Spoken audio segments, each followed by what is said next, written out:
What's up, everybody? It's the Haitian Homie, and today we're diving into the third video in the series, the Critical Look series, where we take a closer look at each individual Overwatch League team.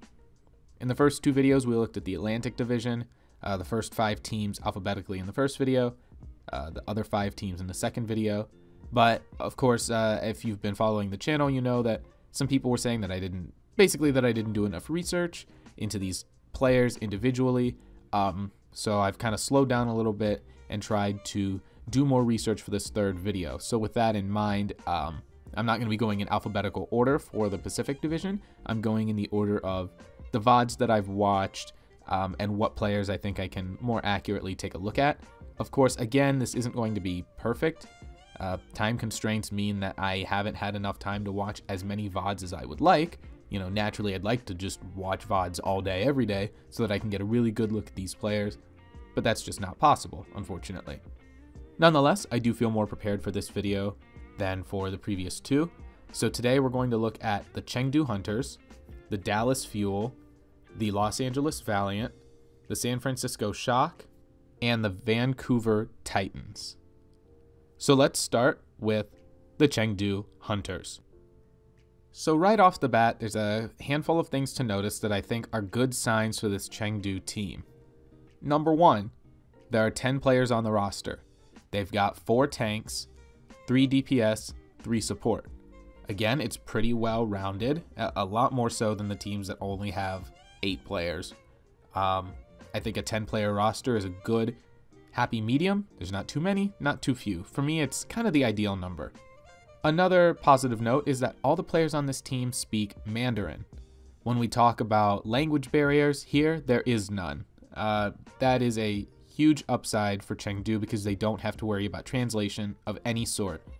The third upside that I think we should note is that a lot of these players have played together on previous teams. So for example, Kyo, Jichiren, and Late Young all played on Team CC together.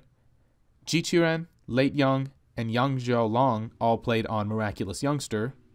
Yveltal and Elsa played on Lingen Esports. Ameng and Jinmu played on Moss 7 Club.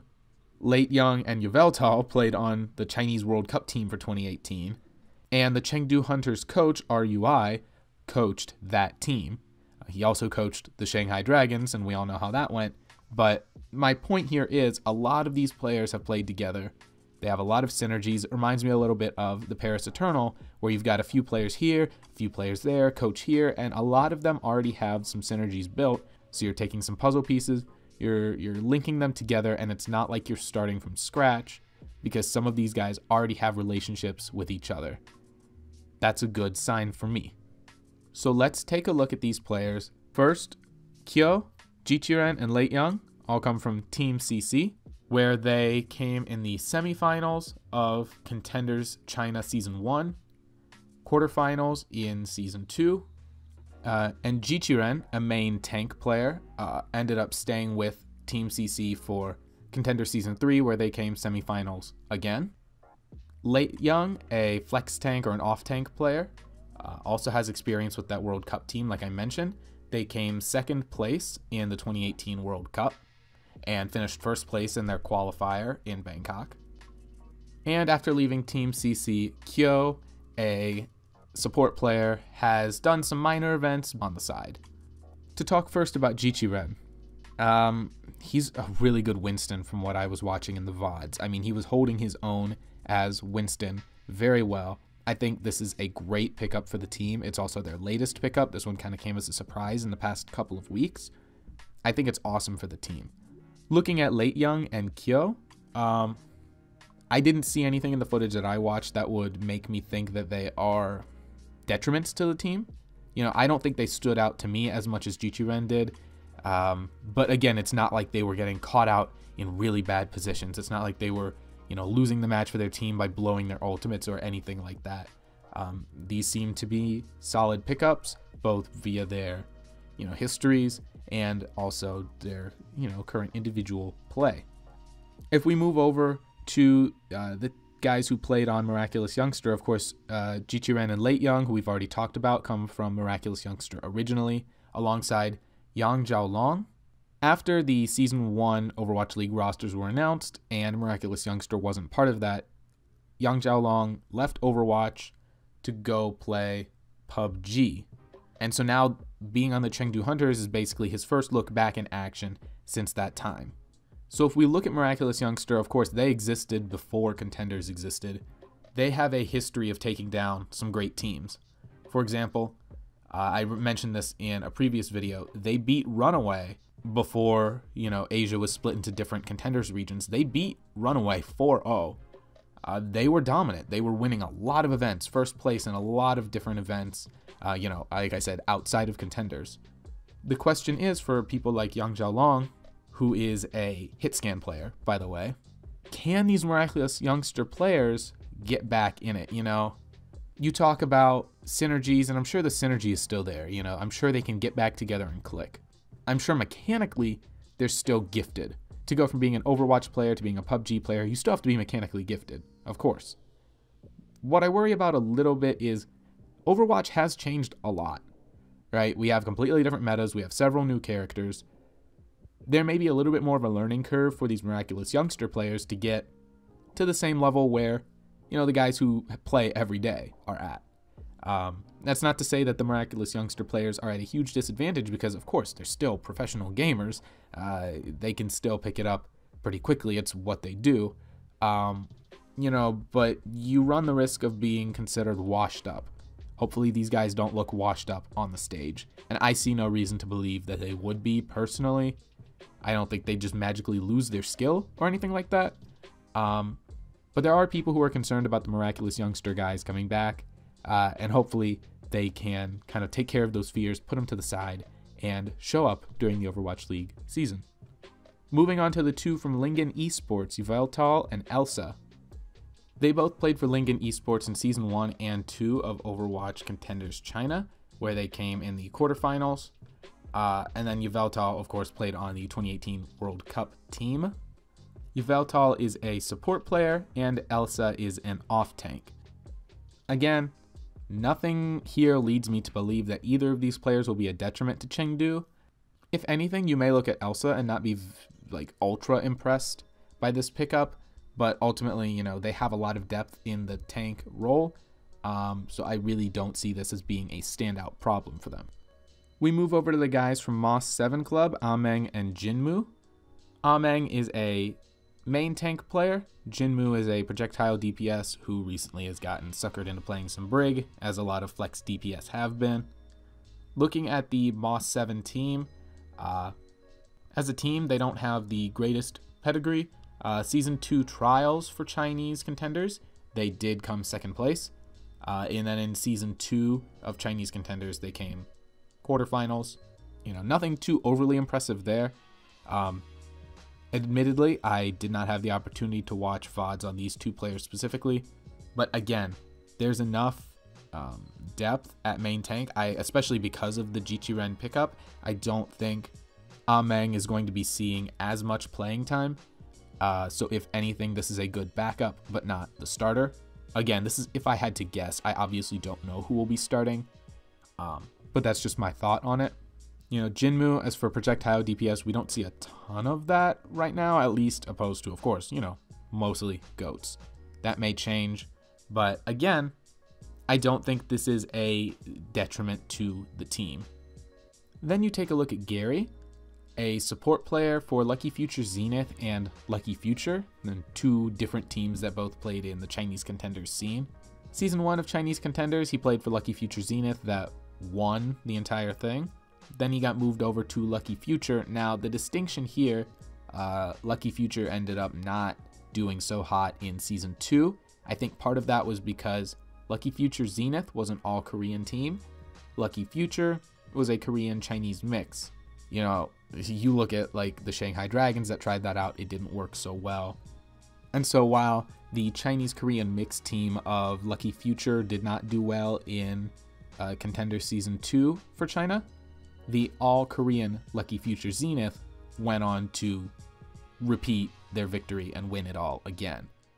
I think Gary is a, fine pickup again. I'm not concerned about him all too much. Finally, there's Bacon Jack. First of all, love the name. Bacon, good stuff. But he is a Taiwanese player from the team Flash Wolves that even before, the contenders scene started up, they were winning some smaller events. He does not technically have any contenders experience, but he does have a long history of playing games competitively, whether it's, Team Fortress or Counter-Strike. He ended up switching from Overwatch over to PUBG, similar to Yang Jiaolong. But this DPS player is on his way back. Now, if there is one person that I think we should look a little critically at, it would be Bacon Jack, just because, again, like Yang Jiaolong, you have that mechanical skill. That much is clear, especially to swap between games. I would say that's almost even more impressive, to be able to do several different games at a high level. However, you look at the fact that he's never been a part of the contenders scene at all, and this is what differentiates him from the other players on this list. There's not a lot of, high-tier footage. There is no high-tier footage to look at for this guy. Again, maybe they saw something in the trials, the tryouts that they really liked with Bacon Jack, but I will put a little mark of concern here, because if there is a player that's a asterisk, that's a, variable that's kind of unproven, it would be Bacon Jack. We'll have to see if, like the others who've stepped away and come back, if he can pull it off. But really, this Chengdu team, when I look at it kind of holistically, I don't see any glaring standout issues, right? It's not like I look at a player and say, he sucked. But I look at some of these guys and say, okay, I don't really know what to make of them. I don't really know what to make of the guys who stepped away from Overwatch and come back. I don't really know what to make of the guys who, had questionable experiences or, like middle of the pack experiences in contenders. I am impressed by people like Jichiren, but then on the other hand, I think losing Silk Thread before the season even started to retirement kind of hurt them. I mean, I go back and forth with this team, but the reason that I put them kind of low in the power rankings is because even though a couple of these players look pretty good, nobody is a super high level standout. No one is like Carpe level or Pine level DPS. No one is to me, Fissure level Reinhardt or anything like that. I think Jichiren is a strong Winston, but there's lots of strong Winstons out there. This team, it's not terrible. They don't have a huge problem spot that I can circle, but they also don't have great standouts. At least, not yet. Again, maybe these guys like Bacon Jack will end up being surprise standouts. Like, wow, we never saw that coming. But that's the thing, is it's hard to predict with these guys because you can't really see it coming, especially with the guys who've stepped away from the esport. So that's the long story short. I don't really know what to make of Chengdu. I'm hopeful, but you kind of have to temper those expectations until we see them in action, at least for their first couple of games, and see how it all comes together.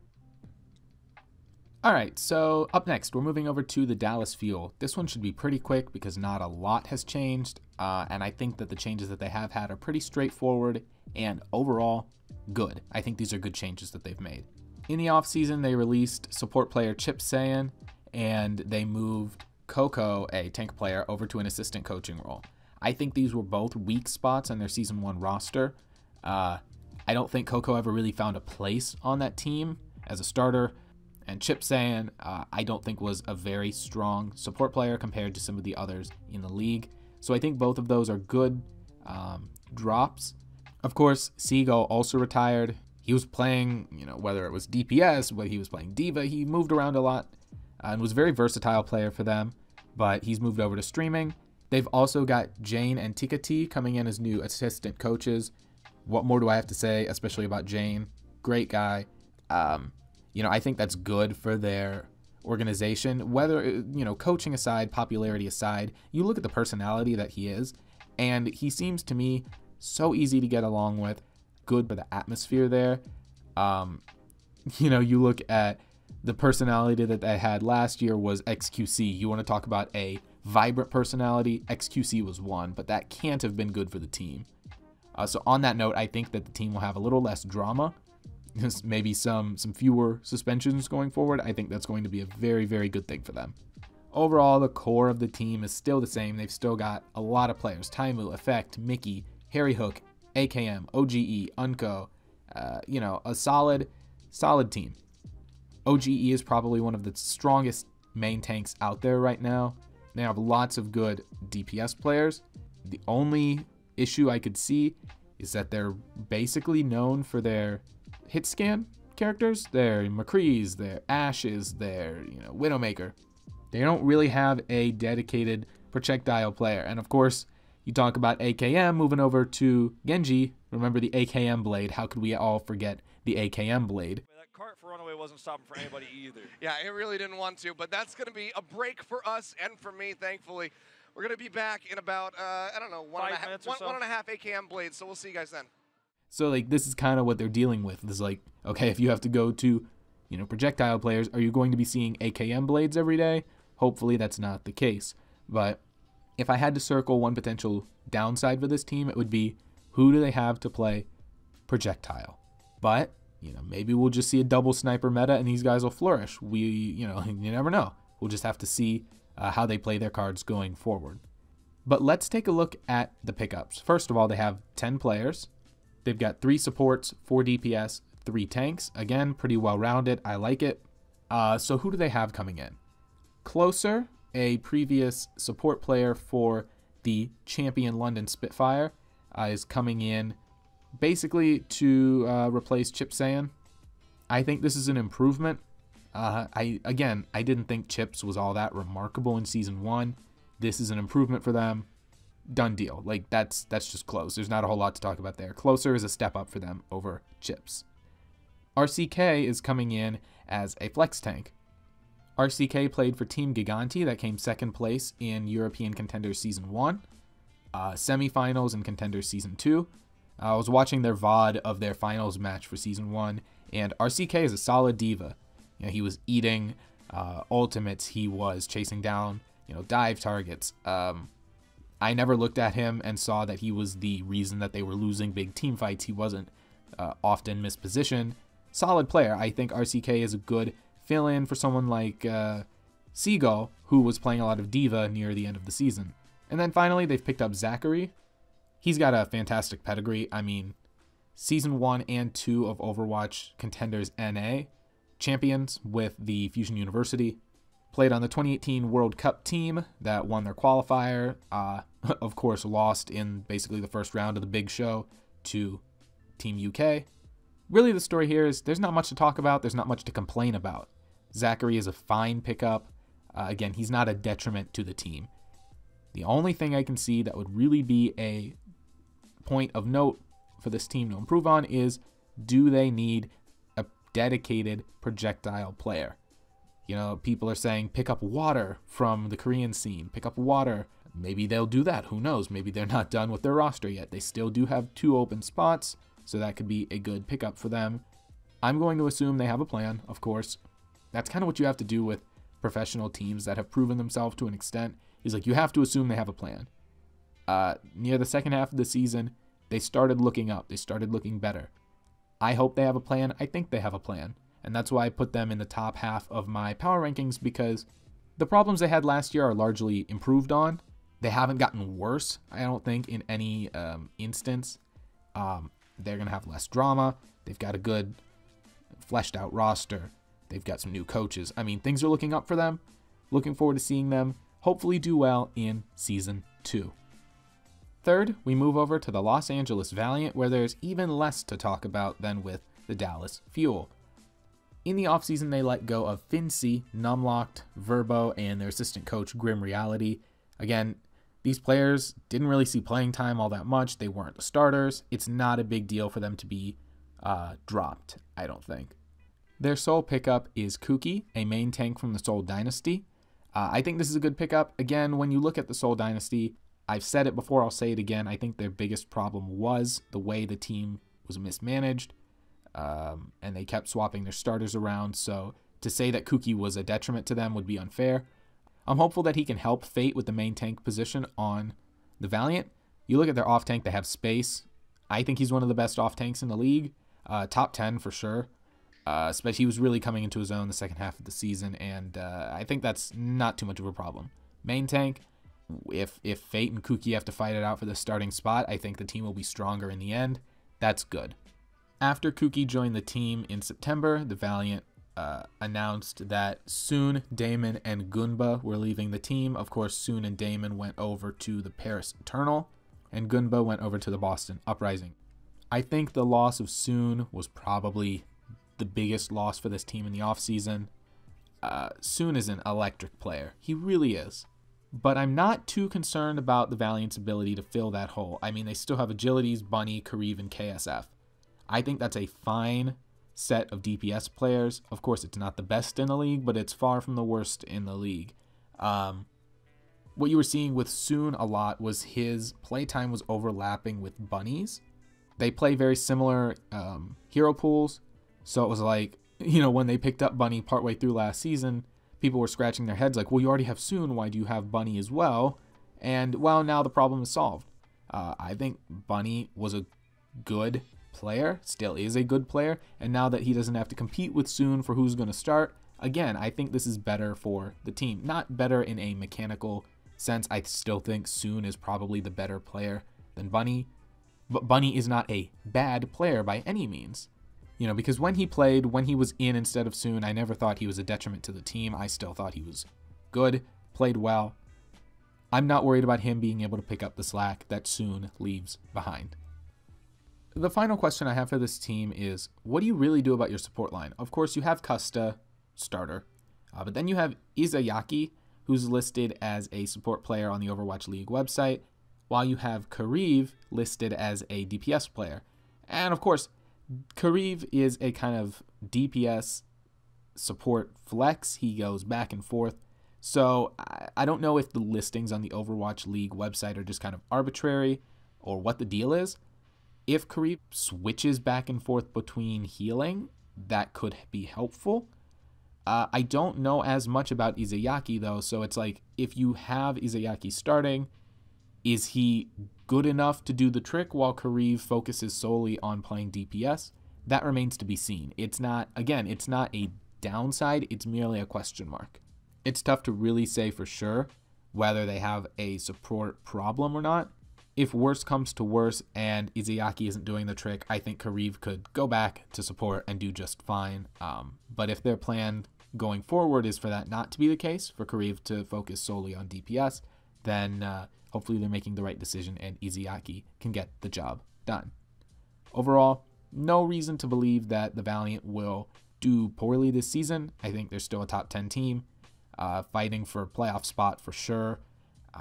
They're still strong, and I don't think any of the losses they had, like Soon, are enough to make this team look bad. They still look strong, and I don't have too many questions going forward other than making sure their support line stays top-notch and figuring out who's on the main tank position. Either way, I think they'll be fine.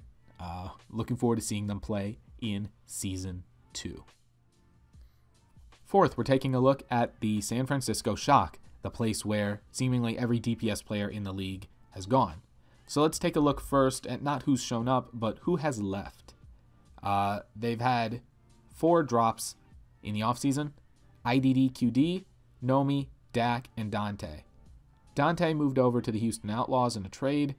I think it's fine because they still have a plethora of DPS players. And then you've got IDD, QD, who I don't think ever even played on stage. And then you have Nomi and Dak. Neither of those two were particularly strong for the team. They were at times weaknesses. And I think that the players that they've picked up to replace Nomi and Dak are improvements. Much like the Dallas Fuel, they are dropping players but picking up ones that are better in return. So this is a good look for the Shock going forward. Baby Bay, Super, Sleepy, Sinatra, Nevix, Architect, Moth, and Choyobin all return. I think that's a fantastic starting lineup. They looked great near the end of last season. Honestly, it's pretty stellar. Like I feel like a lot of teams have 1 or 2 star players that people really look at, but the Shock have a lot of sleeper players. Like, they have a lot of guys that are really good, but we don't talk about them amongst the best. If anything, I'd say Choyobin is an underrated tank. I really would. And I think that is a huge upside for them. Then you look at the players who are coming in. They've had 4 off-season pickups. The first is Smurf. Smurf is a main tank player who came in the semifinals of Contenders NA Season 1. Didn't do so hot in Contenders NA Season 2, but on like the North American ladder, he is consistently a top player. He's a strong tank. Again, he doesn't have, huge accolades in the Contenders scene, but individually he's a strong player. I think that is a good main tank option for them. Is he going to take the starting job from Super? I don't know. But if anything happens and they need to switch it up, I think having both Super and Smurf is a stellar main tank line. Then you look at Rascal, who in Season 1 started out with the London Spitfire and then got moved over to Dallas Fuel and NRG Esports partway through Season 1. This one was really questionable because I think Rascal is a Overwatch League tier player. So not seeing him in Overwatch League for the majority of Season 1 was really strange to me. He's getting another shot with the Shock. And, you look at their DPS line and you say maybe it's a bit too crowded, and maybe it is. But man, you look at the talent that you have there and you have a lot of options. Rascal is just one of them, but he is a good option. If you want to keep talking about DPS, they also have Striker, probably best known for his Tracer play for the Boston Uprising last year. I've said this before, I'll say it again. I can't understand why Boston would let him go. It seems like there was internal strife with the Uprising, so Striker didn't want to be there. From a player perspective, like the skill of this player, you can't let him go. But if the player doesn't want to be there, then you have to, and that's what happened. I hope Striker will flourish here because, again, he adds to that insanely talented DPS line that the Shock have. Maybe the best in the league. Definitely a top 3 or 4. Arguably number 1. But, man, I can't stop talking about it because the DPS line here is so good. But we have to move on. Finally, their last pickup is Violet, a support player from O2 Blast that came in the finals, second place of Contenders Korea Season 1, semifinals of Korea Season 2. Again, when you compare him, when you look at it as a strict comparison between Violet and Dak, Violet, I think, is the improvement, especially when you consider that as time's gone on, the Shock have become a more Korean team. I mean, you look at who the Shock have dropped. Dante, IDD, QD, Nomi, and Dak are from the USA, Sweden, Mexico, and Spain, respectively. But the 4 people you've picked up in the offseason are all Koreans. So you're kind of streamlining this team a little bit. At this point, they're basically half Korean, half American, with 1 Swedish player still stuck in there. But of course, Nevix speaks English. So you have a Korean-American split. I'm not too worried about that. But yeah, all 4 of the people that they've picked up in the offseason are stronger than the 4 players that they dropped. End of story. That's it. The Shock have improved. When you look at their Season 1 results, they don't on paper look that great. But you have to look and see that they changed their coaching staff partway through the season. A couple of their players were ineligible to play at the start of the season and came in and really helped solidify the starting lineup going into the second half. This team got stronger and stronger, and you may not have seen it in the results on paper, but if you watch their games, they kept getting stronger every single week. And you add these players like Rascal and Striker, you add another main tank option from Smurf, you upgrade your support line with Violet. These guys, the more I think about it, the more I realize I may have even placed them too low in my power rankings. They could be a top 5 team. They look dangerously strong. And I'm not going to backtrack and say, oh, I have to go redo my power rankings. No, I'll just leave it as it is until we see the season begin. But don't sleep on San Francisco because they could shock you. All right, we're going to move on. We're going to pretend that never happened. Anyway, team number 5, let's go. And that last team we're going to talk about is the Vancouver Titans. This one will go pretty quickly because there's not a ton to talk about here. Everyone on this team, except for Repel, comes from Team Runaway. So Haksal, Hureg, Xiaomin Su, Stitch, Janu, Bumper, Slime, and Twilight were the team that won Contenders Korea Season 2 as Team Runaway.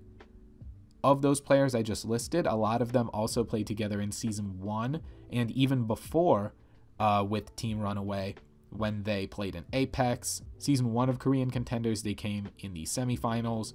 Apex, they have a history of either doing really poorly or making it all the way to the finals. Weird kind of thing they got going on there. But a lot of these players have played together for quite some time, several months, several years. I think the only two players that need to be mentioned specifically are Hureg and Repel. Hureg started Overwatch League Season 1 with the London Spitfire, but was moved over to Team Runaway partway through the season and helped them take that Contenders Season 2 championship. Then you have Repel, a support player for Element Mystic that came in the quarterfinals of Contenders Korea Season 1 and the semifinals of Season 2, where coincidentally they lost to Runaway. So really you have an entire team that you're planting in Vancouver as the core, and you're just adding Repel to that list. To me, that's great. It's perfect. I mean, you have a team that's proven that they work well together. They can win a championship together. And you say, okay, it's time to bump you up to the next level. That's what happens with Contenders Trials teams. You know, you do well in Open Division, you get bumped up to Contenders. You do well in Contenders, you can get bumped up to the Overwatch League. And that's what happened here, is the entire team gets moved. Now, this is a little bit of an experiment, right? This is the only of the 8 expansion teams where you're taking an entire team and you're just moving them straight to Overwatch League from Contenders. So the reason I say that there's not a lot to talk about is because this is an experiment that we haven't seen, that we're not seeing this season in any other team except Runaway. There's no real precedent that we can talk about here. The only thing you can say is to hope that, well, they were dominant in Korea Contenders, they'll be dominant in Overwatch League. And my thought is that they will be. I think the fact that they all speak the same language, I think the fact that they've all played together, you know, of course, except Repel, for extended months or even years is really helpful. You look at that one oddball player from Element Mystic being Repel and you say, hey, if he can earn a starting spot on that team, then congratulations. If not, then it's no big deal because you already have a team here. You're not putting one together from scratch. I don't know how much more I can say without repeating myself over and over again, but Vancouver is a complete team. The only hope is that they're a complete team of Overwatch League level players. But they've come up together and hopefully they'll continue to succeed together at the highest level of Overwatch play. And I'm excited to see if this grand experiment ends up working out. Because who knows if, you know, you'll see somebody else doing that come Season 3. You know, maybe all of, say, the Sydney Drop Bears, you know, just get moved up to Overwatch League for Season 3 when Australia finally gets its team, you know. Maybe in Brazil, you know, same thing. Who knows? This could be a template for what happens in the future. So I'm excited to see if they can pull it off and surprise people by playing Overwatch at the highest level with the rest. So I know this one was long-winded. I tried to do some more homework this time around and come across as a little more educated. Hopefully this video gives you an idea of what to look for in Overwatch League Season 2 as we take a look at each team individually. Thank you for watching. This time next week we'll have the last video in the series where we look at the final 5 teams in the Pacific Division. And then after that, it's time for the Overwatch League to start. So I don't know exactly what the Thursday videos will become, but as we dig into Overwatch League, we'll figure it out together. So until then, thank you for watching. Subscribe if you'd like. All that jazz. Follow me on Twitter. You know the deal. Thank you for watching. This is the Haitian Homie signing off, and I will see you all in the next video.